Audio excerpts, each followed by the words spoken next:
আমার দুই চোখ শুধু অ্যাশ কালারের সিএনজি খোঁজে, যার পেছনে লেখা প্রাইভেট নীল রং দিয়ে। গত কয়েকদিন আগে অর্থাৎ বুধবারে,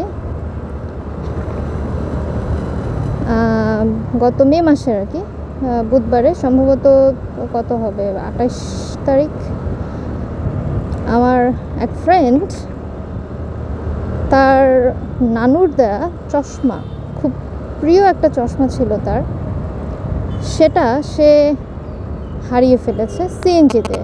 আমি যে সিএনজির বর্ণনা দিলাম, এরকম অ্যাশ কালারের প্রাইভেট লেখা, ঢাকা মেট্রো হ্যাঁ, এরকম একটা সিএনজিতে হারিয়ে ফেলেছে। সে এই মোহাম্মদপুরে এসেছিল টাউন হলে, এই যে টাউন হল, এখানে এসে কিছুটা সামনে সে নেমেছিল। এই জিনিসটা আসলে তার খুব প্রিয়, খুবই প্রিয়। ডান পাশে একটা দোকান আছে ফ্রেশ হব, সেই দোকানের পাশের যে দোকানটা, সেই দোকানের সিসি ক্যামেরা সে চেক করেছে, সেখানে দেখা গিয়েছিল, তবে নাম্বার প্লেট বোঝা যায়নি।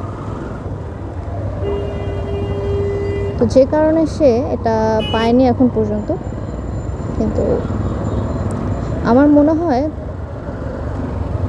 সেভাবে খুঁজলে হয়তো পাওয়া যাবে। তো এই ভিডিওটা করার কারণ হচ্ছে, আপনারা আসলে, আমি বুঝতে পারছি এটা খুব সিলি একটা বিষয়, চশমা, কোনো ডায়মন্ড না নেকলেস না, অবশ্য ডায়মন্ড বা নেকলেস থাকলে সেটা নিশ্চয়ই পাওয়া যেত না। এখন যদি কেউ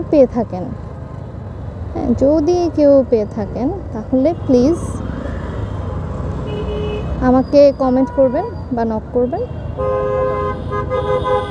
আর পে না থাকলেও যদি আপনি একটু হেল্প করেন, আপনাদের কিছুটা হেল্প পেয়ে যদি চশমাটা ফিরে পাওয়া যায়, যেমন ধরেন কোনো প্রাইভেট সিএনজিতে উঠলেন, দেখা গেল সেম নীলকালি দিয়ে লেখা প্রাইভেট, তো আপনি তাকে একটু যদি জিজ্ঞেস করেন যে শাড়ি পরিহিত কোনো মেয়ে 28 তারিখ অর্থাৎ বুধবার, 28শে মে বুধবার উঠেছিল কিনা এবং কোনো চশমা পেয়েছিল কিনা, তাহলে খুবই উপকার হয়। ভালো থাকবেন সবাই, সুস্থ থাকবেন, আর কোনো কিছু এরকম ভুল করে ফেলে আসবেন না। চেষ্টা করবেন আপনার মূল্যবান জিনিস আপনার কাছেই রাখতে।